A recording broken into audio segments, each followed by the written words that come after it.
So everybody knows what STFU stands for. But short-term fuel trim is what this is, and long-term fuel trim.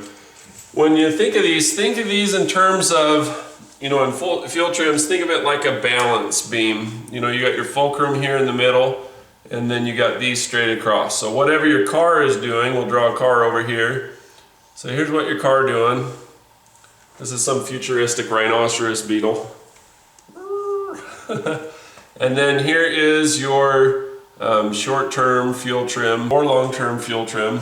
One's long-term, obviously, another short-term. If your readings on this are, say, negative 3.0, then that means that your car is positive 3.0.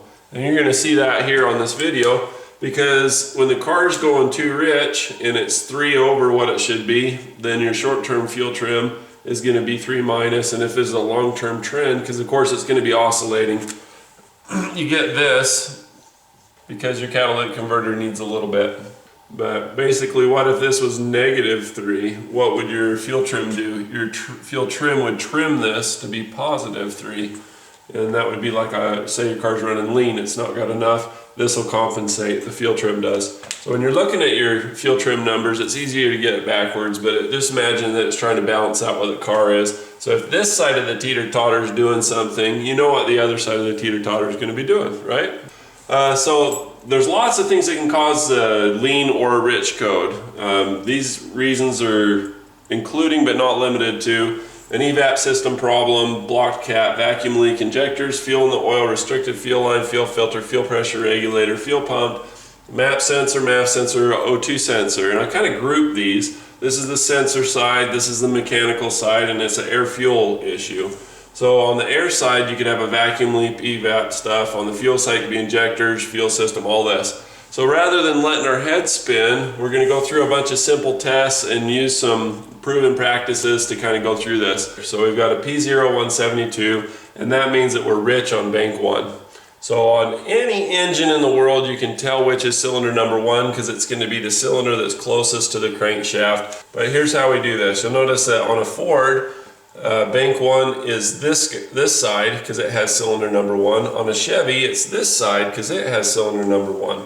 The Chevy does their cylinder numbering 135, 246, and that seems crazy and arbitrary, but it makes a lot of sense. They're basing it on the crankshaft. Cylinder 1, cylinder 2, cylinder 3, cylinder, just going along, and of course it's in balance. Just like we got to balance our air fuel mixture, they balance it that way. Fords, they do 1, 2, 3, 4, 5, 6.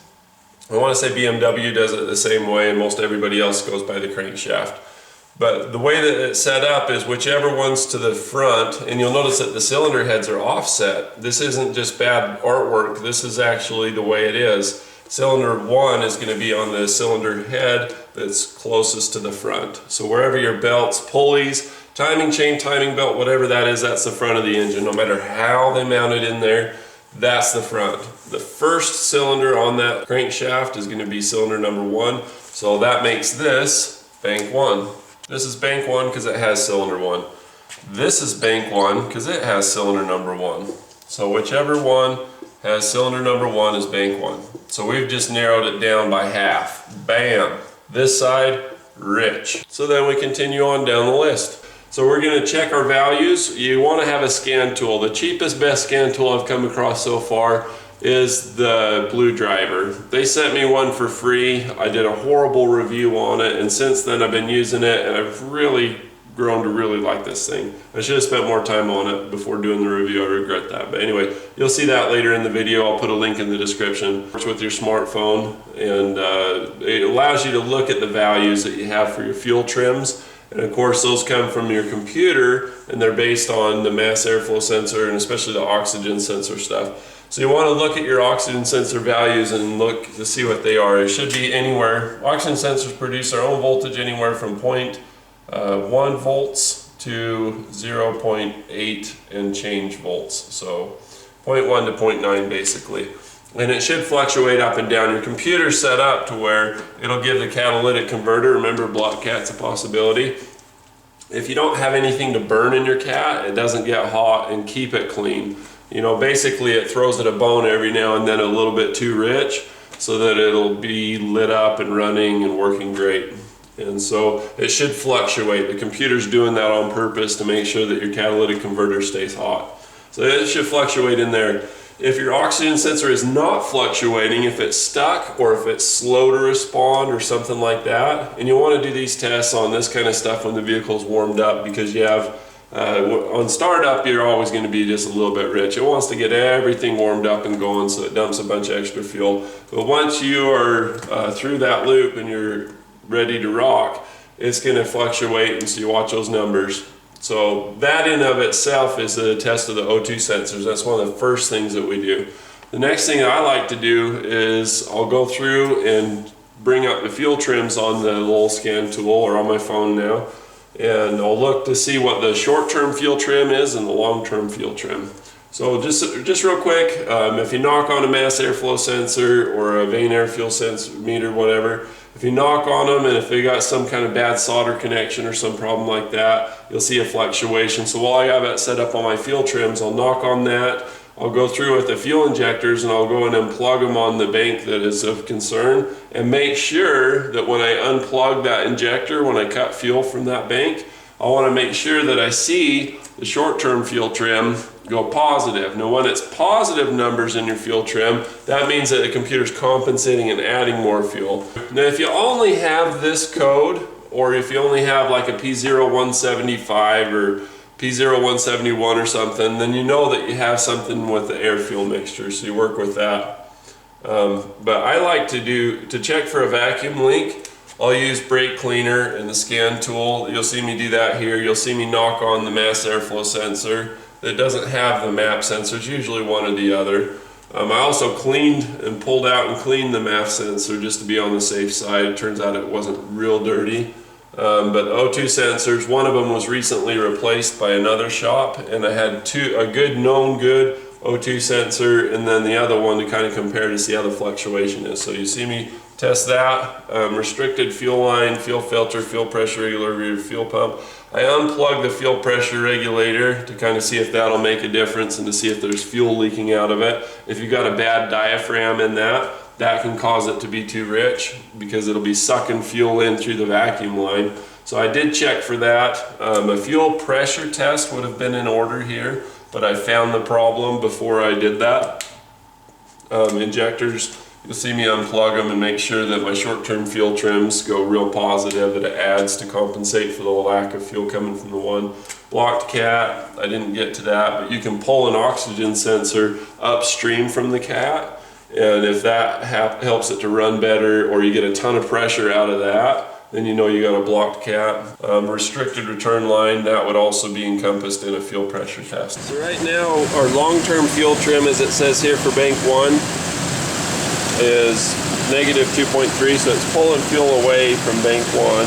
Bank 1 is the passenger side. You can see that bank 1 is this side. When you look at the two valve covers, or try to see, that one's further back. Since this has cylinder 1 in it, it's closer to the front. That's bank 1. We've got P0172, which means that we're rich on bank 1. We're getting too much fuel down this side. Too much fuel makes the long-term fuel trim switch to pulling fuel away, so that's what we're dealing with. So when we go for fuel trim on bank 1, you can see the short term is pretty well balanced, but the long term is really balanced on bank 2, but on bank 1 it's -2.3, 3.1, etc. We're going to go back to that one, so we're going to play with it a little bit and see if we can find what's causing it. I'm going to start going through injectors. I'm going to unplug injector number 1. I hate that plastic creaky sound. So when I pull injector number 1, our short term, see what it's doing. So short term's adding fuel like crazy. So we're not leaking like crazy out of number 1, that's for sure. Short term fuel trim's dropping, coming back in line. So unplug injector number 3, the second one back. Same thing, it's adding like crazy. Plug it back in. And it's just a little bit rich, it's not a lot. So we're dropping, we're going to unplug injector 5. Throw this one back, we're climbing back up. So it's not like something stuck wide open, it's something really fine, really little. I'm going to play with the vacuum line on the fuel pressure regulator, just this guy right here. And make sure that we have good vacuum and that it's not a vacuum leak. We're going to see if we got fuel spilling out when we do that. The short terms, that was weird. It pulsed. Like this sucker was like going pulse, pulse, pulse, like it was slipping or jerking on something. That was really weird. They say it does it more when you do the HVAC controls. When you do the HVAC controls, it changes it a lot and runs rough and bucks and jerks and stuff. So with that unplugged, everything's kind of falling back to normal. With an unplugged fuel pressure regulator. We'll do a fuel pressure test on this to see what the fuel pressure looks like. So with this being unplugged, long-term fuel trim on bank 2, which has been awesome, is starting to suffer. It's starting to pull away, so it's going a little bit too rich. It's hard to tell with that yellow line if there's a negative symbol next to that. But there is. So we'll plug this back in. Anyway, yeah, it's not a big deal. So I'm thinking mass airflow sensor.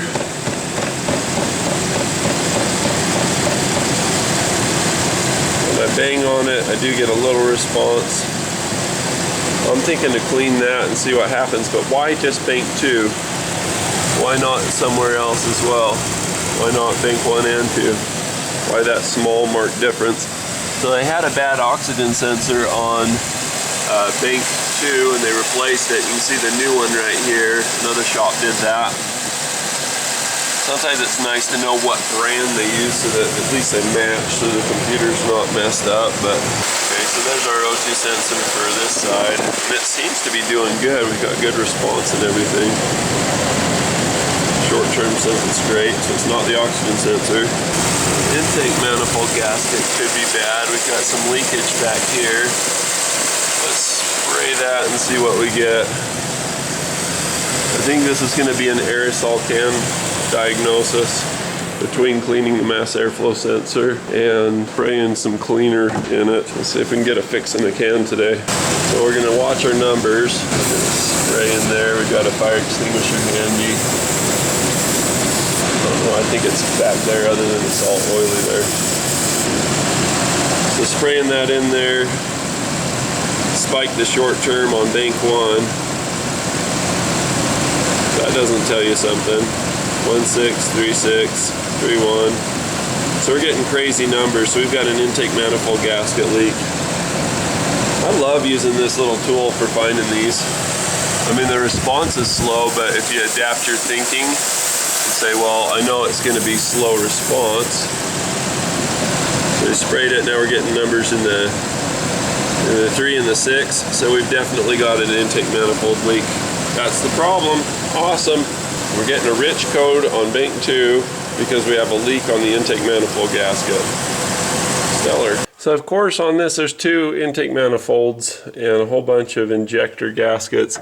I didn't really pinpoint it down real well. I just went along here and that really revealed it. But now that I look at it, it could have leaked down further. So what I'm going to do is I'm going to try to isolate, watch out for that tube, and see if I can see where it was getting in. If it's on bank 1, it's going to be one that's further out to the side, you know, like this one as opposed to this one. So that one's really clean. Looks like it's had brake cleaner on it. So I want to just throw in a new set of gaskets, but I can't because they're not available to me unless I drive really far. And so what I want to do is I want to just seal them up with Permatex Right stuff just on the gasket, clean these surfaces, clean these, run it, and see where I'm at. Man, you see where you got that coolant line that goes right to your PCV valve? That's all tucked in there to keep your PCV valve from freezing. What's funny is they don't care about the throttle body freezing. There's no coolant lines anywhere in the neighborhood. You get cold air whistling through there, it can freeze. Man, look how dirty the throttle body is too. I have to clean that while I got it off. Quick and dirty getting this off. It's 4 bolts, 1, 2, 3, 4. 4 bolts, 1, 2, 3, 4.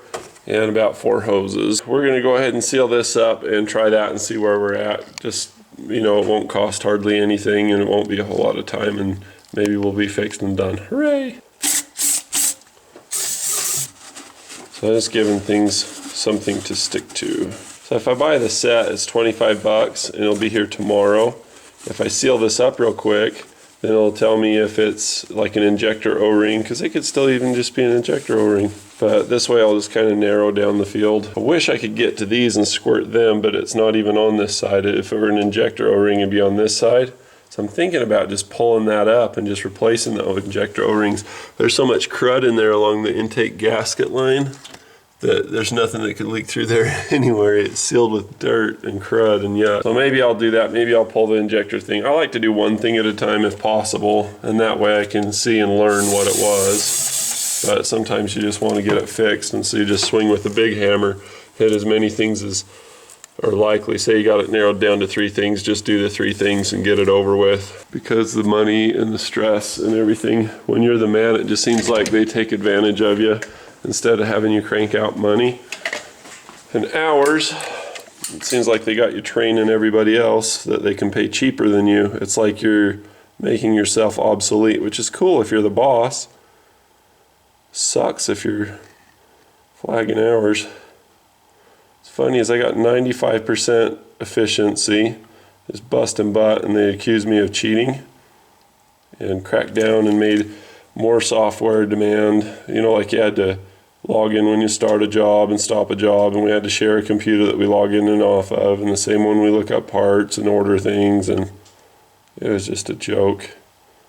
It's like every base should have their own computer if they're going to pull that shit. I remember I did an alignment in 15 minutes one time, and the service writer, who was a lube tech, his last position, they threw him in as a service writer, accused me of fudging the numbers or manipulating the machine. So he thought I was really smart and trying to outsmart the system. I'm like, no, I use my smarts to get the job done. That's why it took me 15 minutes. That pissed me off. I was so mad. Like, if you can prove that I did it, prove it. And if you can't, and you're stupid, then kiss off. All right, so we're clean and stickable here. We've stuck on here. I'd much rather slap in some of those parts, but I don't have access. So let's see what this does. All right, so I cleaned the throttle body. These little guys, you just pinch the sides of them with the screwdriver one way and tip it, and then hit the other side and the cable pulls out.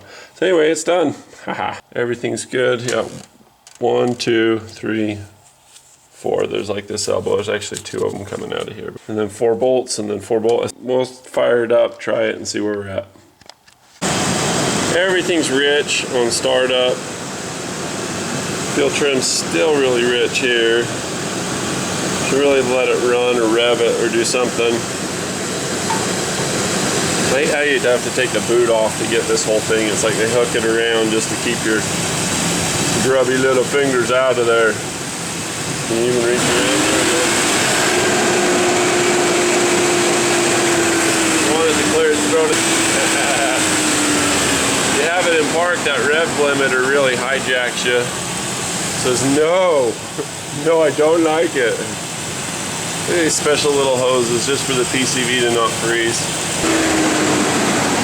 All right, so there we have bank 1 and bank 2, and it still sucks. Long-term fuel trim bank 1.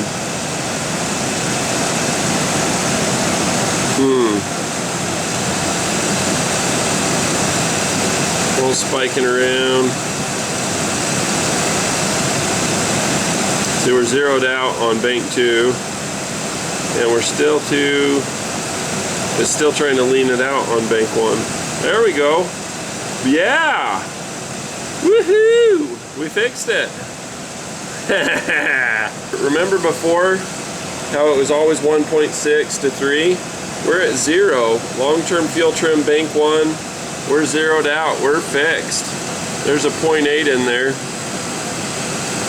1.6.8, but we're hitting 0 on a regular basis. That's really good. There might still be a little bit of a vacuum leak somewhere, but for the most part we're in good shape. Look at that 0. That's live. Awesome. Well folks, there you have it. we had this, oh, when you go to take this out, I didn't mention, but there's this bracket on the side here holding it up. So you have to take the nut off to get the plate and pull the other bolt off and stick a screwdriver in the tab and get this sucker off. But you get that all off and then you got some pretty good access. Zero, haha. It's idling better too. It's still got a little bit of a shimmy. I don't know if it needs a tune-up or what, but it's a lot better than it was. So I'm gonna go eat lunch. So this is fun. We're in the repair report and it shows all the different possible causes for our P0172. So when you go to the top, it shows 9 possible causes. It says engine oil could have gas in it. That could be any number of things, flooding, bed injector leak, whatever. EVAP, vapor recovery system failure, might be pulling vacuum. I might have a vacuum link, pressure regulators damaged or leaking. We're too far away where we're filming. Fuel rail pressure sensors out of calibration. System return line restricted, causes high fuel pressure.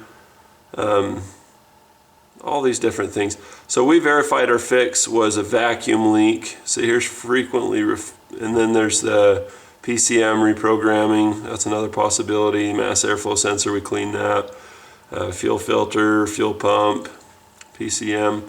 So I'd like to report my fix. I don't know how to do that on this. There's a leaky injector. There's wiring with the mass airflow sensor. So I was going in the right direction, cleaning the MAF. Ignition coil packs. You know, it's too rich because it wasn't burning everything. Ignition coils, so it could be an ignition issue too. It's kind of fun that you have these things. This, of course, is a blue driver. I'll put a link in the description below. But it's a handy little tool. So to do what I did and to get where I was, you have to have a good enough smartphone first of all. But basically, you go to blue driver.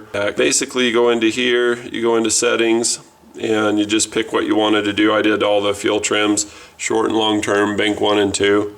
And then once you have that, you hit the back arrow, and then you're in the middle screen. So you have the first screen where you can't go any further. So it's like plate, plate, plate. So here's this one, move it over. We're in the middle one, shows all the live data. And then this one's just like shopping and review and rate and all that kind of stuff. So on tips off, that's the thing where you want to turn the tips off. It just drives you nuts. Garbage units are metric. Just such a cool thing. Anyway, and you can clear the codes and everything with this. You get a lot of value added, especially with the live data. I really like it for that. You don't gotta worry more. I got full height on this thing. I took out the other garage door opener and I've got a jack shaft one on the way. It's not here yet, but it's gonna mount right there. I can sit on an office chair and have access and do everything that I need to do. Except for, of course, where the floor plate is. Some people are asking about the little foot pads. So I've got the foot pads. You can see I've got a small adapter here to be able to clear the arms. And then I've got some longer ones here for if you've got running boards or something like that. But that's the pads. That's how they interface with the body, just on the pinch weld.